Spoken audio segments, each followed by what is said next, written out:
What's up, it's Chris here with Superfly, and today we're going to fly the Gin Evora.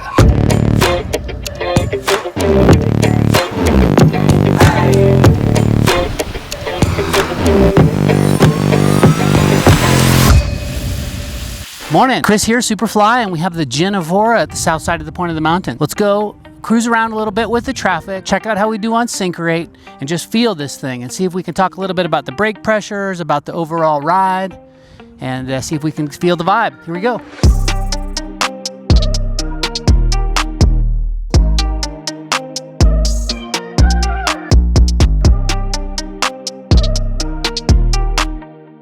Alrighty. So, one of the things we love about the Evora is the sync rate. So when we go out here with the crowd, we start off at their level, and then quite quickly, we find ourselves being the highest one in the group. One thing about these modern gliders, you can fly them without a wrap, or you can fly them with a wrap. I like a half wrap. It's not that much of a change, but it really feel at home both ways. That kind of caters to all different types of pilots. If we're throwing down with a little bit of knowledge, then one of our bits of logic is that you want to spend half your time with a wrap, half the time without a wrap, and if you're going to choose when to have the wrap, you have the wrap when it's turbulent. And then that way, you're ahead of any deflations that might try to sneak up on you. Then when the air is super nice, that's when you go and let it fly a little bit. Obviously, when you're on speed bar, there's no wrap.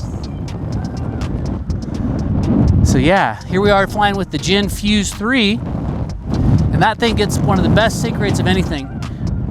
And now we're just a little bit above it. In fact, we're the highest after one pass. So that's the kind of Evora magic right there. As far as responsiveness to weight shift, the Evora is there, yeah. If you notice, when I do make little course adjustments to stay away from the hill here, I just do it with my head and my body.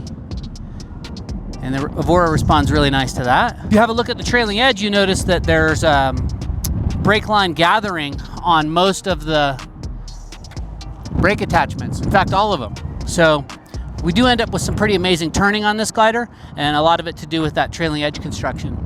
As to why we get such a good sync rate, I don't know. Precise trimming could also be internal construction, you know, that maintains a really nice airfoil. Check this out, we got enough altitude to throw some turns. Here we go. There's a quick right, not too much brake at all. Look left, lean left. Nice carving. Even with me on a medium at 96 kg, I can have a nice, fun time just making some deliberate turns. Always remembering to feel the outside brake. Always remembering to lead with the body. Here we get to check a little bit of pitch movement, see how dramatic or not dramatic she moves. There she goes. Surges forward unchecked. We'll try that again. Let it surge. We won't check it. Cool. So if we're being good, as a responsible pilot close to the dirt, when it goes forward, we should check it like that, just to make sure.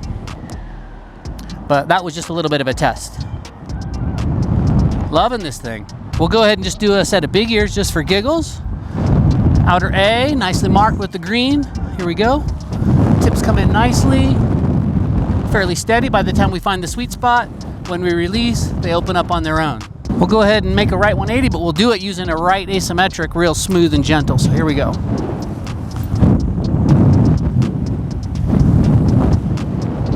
Nothing too dramatic, can't really even get it to turn much. That's always a nice feeling. Pops out smooth, no need to even look. What else do we have? Nice simple construction, A, B, C with a split A. Glider does come with available C steering. C steering is gonna let you pull on a T handle right in here and pull the B and the C. That way when you're on speed bar and you're working the risers, you get the magic of not deforming the glider. And it's indeed magic. I have a feeling this glider is gonna really glide. When it gets on a 10 or 15 minute glide in between thermals, I have a feeling this one's gonna make people quite happy. Going through a little bit of lift right there. No cause for alarm. I'm a defensive pilot. I'm a sort of nervous pilot, so no matter what, when the air changes, I just add a little bit of brake. It's just me, a little old school. But you know, I can kind of measure how much the glider tells me that I need to feel the brakes. And this one doesn't tell me too much. The paying the usual attention. Just overall ride and how much does it speak? I've got a Gin Evora harness on right now. It's got a pad in it. So they fundamentally stay a little bit damp when they have a pad. And so in keeping with that, this one's steady, but you know, you can see it wiggling and talking to me through the risers a little bit. It's asking me to kind of float with it, and I'm doing that. If you're ever a new pilot and you get this feeling that you're kind of going back and forth like that, remember that's paragliding. That's the glider speaking to you through the risers. That's it asking for you to be a good puppet, and your job is to stay knees bent, elbows in, fingers relaxed, light touch, keep your head steady, keep your heading, keep control of that. But if it wants to throw you this way or that way, let it happen. This glider is very calm. It drops a little bit, but it doesn't drop much. So we like that.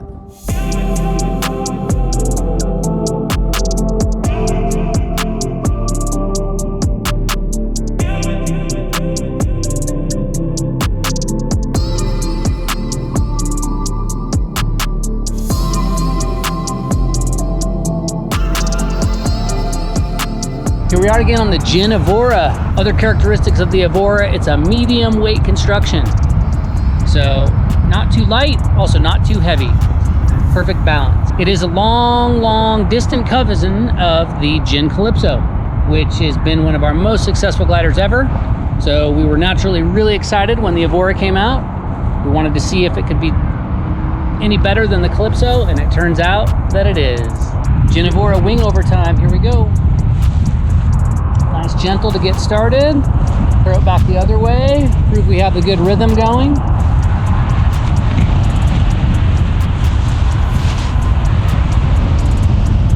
Up comes the intensity. Oh yeah. Making sure to feel the outside brake. Pop, pump. Making sure to feel the outside brake right about here. Pump, pump. Nicely upside down.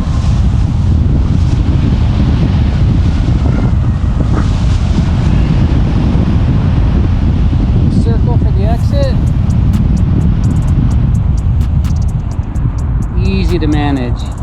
Very comfortable, super responsive. That'll make the pilot happy.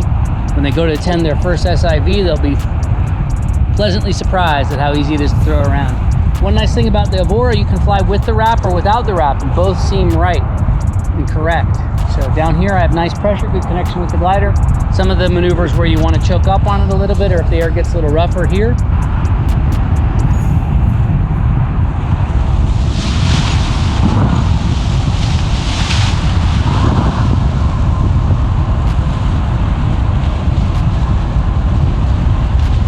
This is a little asymmetric on one side, big ear on the other action. Usually a good test of a glider.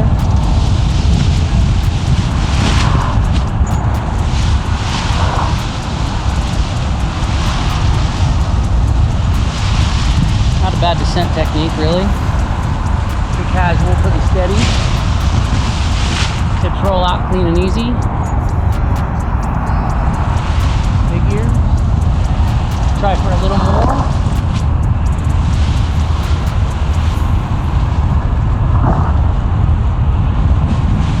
A lot of pressure there.